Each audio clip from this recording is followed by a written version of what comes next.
That's it. You know, we're all in a war room trying to study. Oh, okay. Thank you. Brett, do you have any takeaways from last night's game? Just no matter who we play, it's going to be an extremely physical game. I think that both of those two teams are elite defensively. You know, you can see how they guard each other and how hard it is to score. You know, it's going to be a very, I think, defensive-oriented series, no matter who we play. Now that you've had time to digest the first round, how did that physicality, do you think, help you moving forward? I mean, it just gets you conditioned, as we've talked about, to deal with things that are kind of holistic. You know, how you're going to handle it emotionally, how you're going to handle it when it starts, you know, sort of getting under your skin. Mentally, can you deal with that physicality? Structurally, can you create leads? Are you strong with the ball? How they're going to try to blow up different plays. You know, when you just sort of declare a series as physical, the ripple effects, and it's deeper than that. It's those things I just said. It's physical, it's mental, it's structural, how you know, run plays, et cetera. And I think that experience we had with Miami will help us, whether it be Boston or Milwaukee. For those of us who might not have any idea, can you kind of like walk us through what today is like that more war room process? Like, when do you guys get in? What are you looking at? What's the material you're reviewing? We get in early. We communicate throughout the night. We share ideas as games unfold. You know, I spend a lot of time with the people that help me manage the offense. I spend a lot of time with the people that help me manage the defense. You know, I break the staff up into very much an NFL-type program with special teams, et cetera.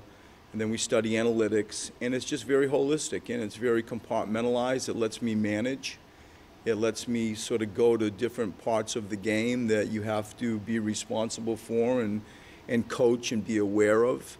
And each of those areas that I've said, and there are more, you know, are responsible for helping me study and delivering a plan, and us, you know, beating it around, where ultimately you come out of a room with a game plan. And as I've said many times, I learned, you know, sometimes in hard ways, you really need to get a game plan's foundation correct. You don't want to be like second guessing or pivoting out of massive type changes in game 4. And so the objective is to do your homework, lay the groundwork, come up with a game plan, and come up with a plan B for sure. But you can't be too off point with the game plan, or you end up, I think, chasing, you know, and it ends up confusing for players, let alone young players. And so that's the mission. That's what goes on and has been going on since we beat the Miami Heat. Do you like having some time in between the series for that reason, or would you rather stay in a rhythm of playing every day or every other day, basically? I'm okay with time. I think what you do with time ends up more the question. You know, we had a good practice yesterday. Today was more of a recovery day, and the coaching staff can continue with the preparation. You know, we after the game last night, we learned that we're going to have more time, and so, you know, Saturday and Sunday are still great times to do work. Today is a great time to give some of the players that are a little bit banged up more time and make sure that the recovery aspect is on point. I'm okay with time. I think just what you do with the time ends up the challenge, and I feel like we've managed the time and have a plan to manage the time well. How much of that, like, war room and game planning is being shared with the players, since you don't know if it's going to be Milwaukee or Boston right now? Is there a risk of, you know, giving them too much information for a game plan because it might change? We go very vanilla at the start. You know, no matter who you play, this is what we have to do better type stuff, to get granular and start digging into, you know, we call it KYP, know your personnel, to start getting into schematic things with, you know, here is their, you know, crunch time play. We don't go there yet. We're not that sort of arrogant to predict, you know, like this is for sure what's going to happen. I think we're calculated with how we've tilted some guesswork, you know, where it could be the Celtics or things that are common denominators that if it's Milwaukee, fine. If it's Boston, fine. You know, I feel like we aren't hedging our bets one way or the other, and we're doing work that's very sort of generic and helpful to us, no matter who we play. Brett, you talked yesterday about how you, as a coach, are proud, most proud, because your players are getting better each and every playoff game. What specifics have you seen from that Miami Heat series? I mean, I can get into a coaching clinic, and I won't. I just feel that, and it's clear as I see it now in the light of day, you know, we got better in parts of the offense, parts of the defense, but there is no doubt that the pieces that we got better in will serve us well in each round coming up. And, you know, something as simple as a jump stop in traffic coming to 2 feet when people are trying to mug you and, you know, doing a pretty good job of finding teammates and not overreacting or panicking or not going body ball and just, you know, exposing balls to defenders. Something as simple as that. And I've learned, I think quite well that, like, the playoffs are where you really can make your money on expedited learning if you can get through stuff. Bro, what time do you normally get here in the mornings? Early. Like before dawn? Early. What time do you Still leave? dark out. Early. You mentioned that you expect physical play going forward in the playoffs. If I can just go back to that last series, they were hitting you on the back of the head, grabbing shirts, stepping on your equipment. Were they over the top? Or was it? No, you know, like in a crazy way, I love it. Okay. What I do, though, understand, and this is I thought a step a little bit to your question earlier, but like, what did we learn? Look at Ben Simmons' reaction to Dragic, you know, hitting him in the back of the head. And he didn't react. And he easily could have, as a player and a young player, and, you know, possibly there could have been suspensions if you overreact. You know, he does a somersault in midair and lands on his back. You know, Justice Winslow crushes Joel's mask. You know, there's physical play, there's people having to break each other up, and we didn't cross the line. Like, I think it's a major testament to our team and our young players that they were able to play in an incredibly physical, back at them way, with no back down, yet do it in a way that sort of belies their experience. They were highly competitive, but they did it in a poised, mature way. And you need all that in the playoffs. Why do you think this team has been able to stay so composed given how young they are? I hope that we talk about it a lot. You know, I hope that helps. And it's not anything that we just sort of turn our head. You coach that side of it like you're coaching an out-of-bounds play. And, you know, you show video, you show examples of things that, you know, I've talked about and showed them. And I hope some of it seeps in. And I hope that some of our veteran players can help share that messaging and repeat it when I'm not around.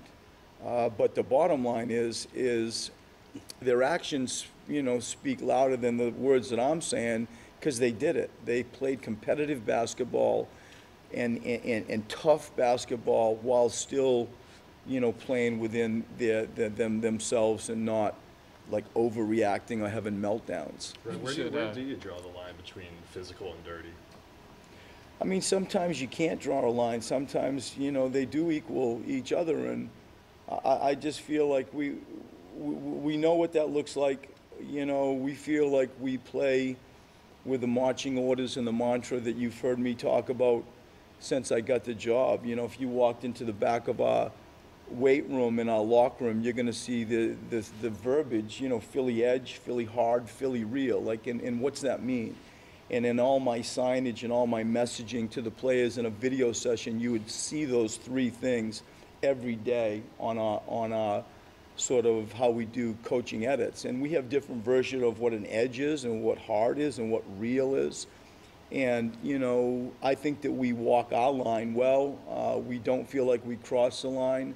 But this is Philadelphia. This is a blue-collar city. I've said since we all met, I want the personality and the spirit and the style of play to mirror that of the city.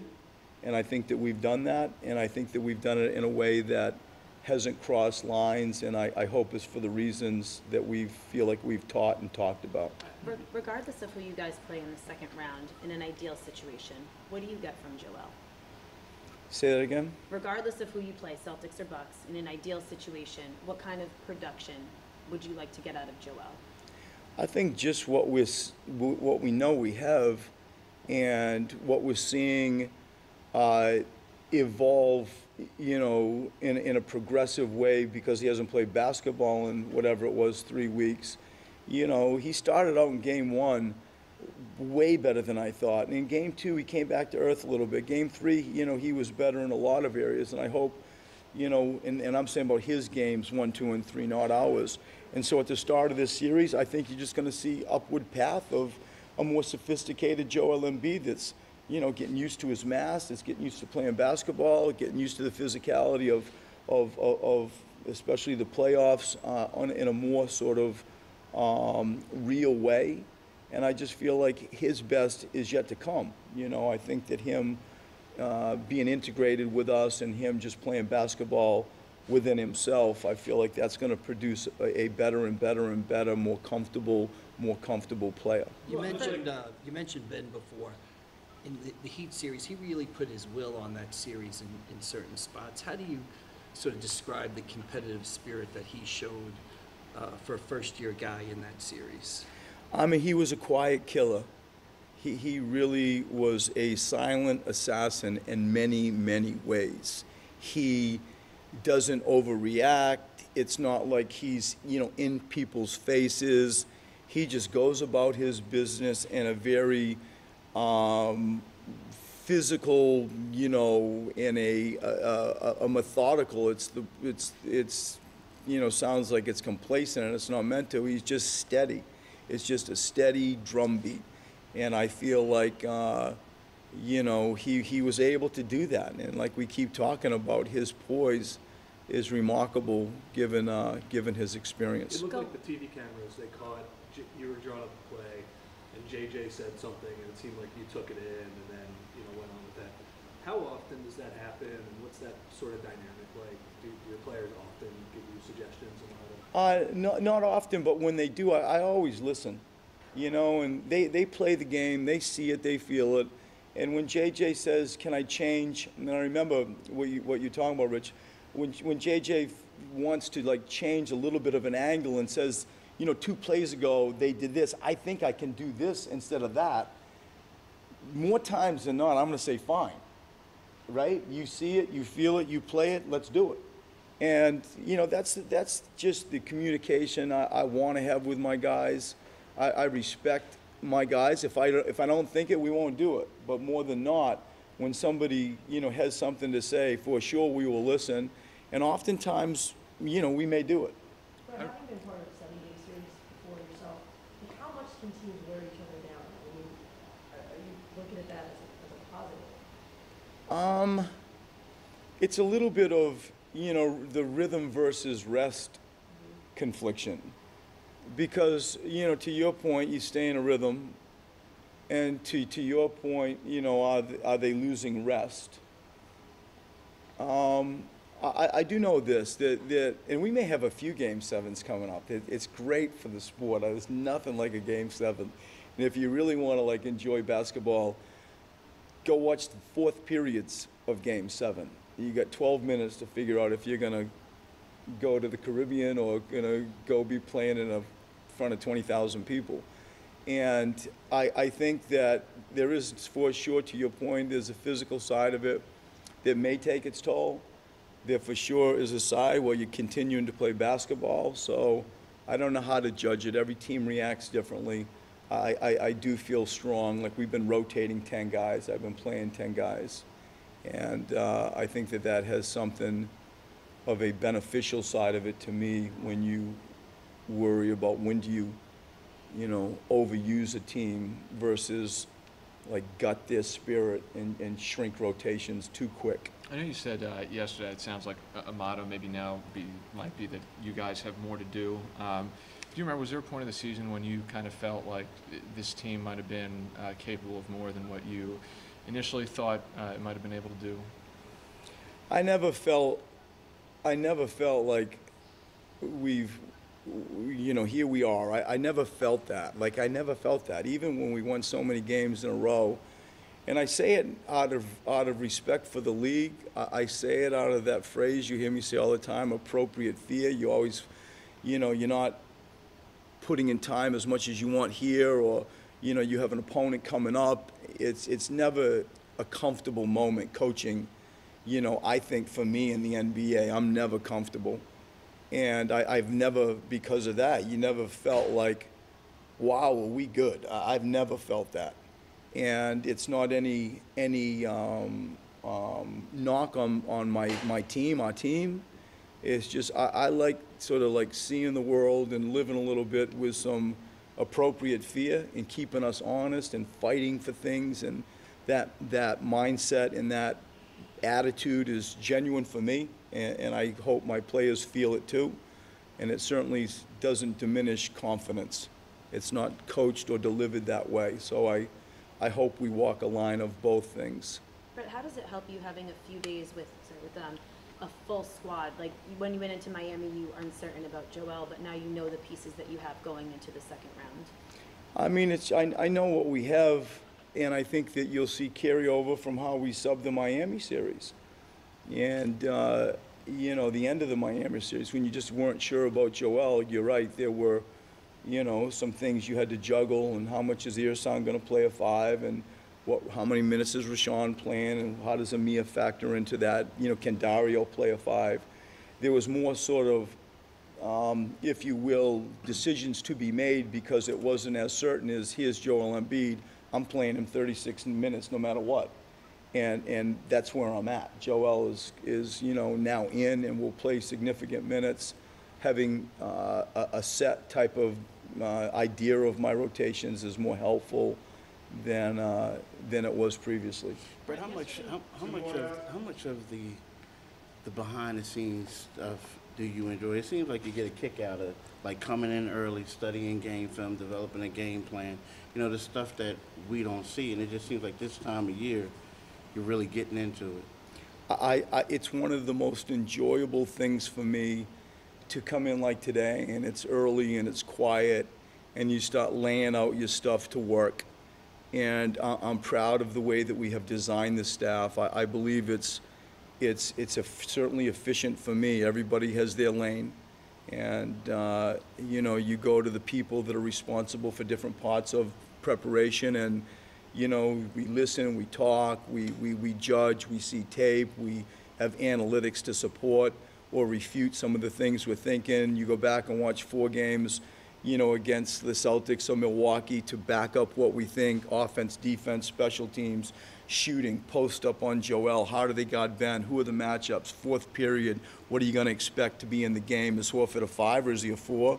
Baines, did he do well against, Joel?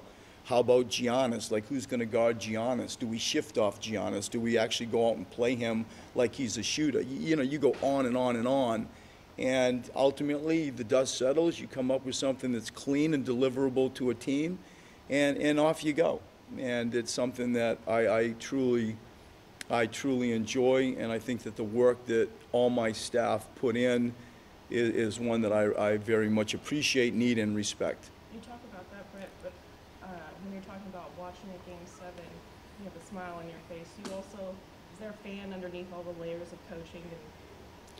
I love going through this with my son, to be able to sit, in a couch and have the opportunity with a 13-year-old gym rat who grew up in the game and under a roof as the son of a coach, like I did as a kid, to be able to share this experience, my job with him, is stuff that you can't, sort of quantify. It's one of my great thrills. And whether it's the NBA playoffs, whether it's Game 7, whether it's, bringing him to the Wells Fargo Arena, or my children, and seeing the city and feeling this with my wife and my family, I love this time of year. I love this time of year. And we just saw the tremendous run that Villanova had, and there's nothing like the Final Four in NCAA basketball, and equally there's nothing like the NBA playoffs. And as a basketball coach and fan, it's one of the great parts of the calendar for me.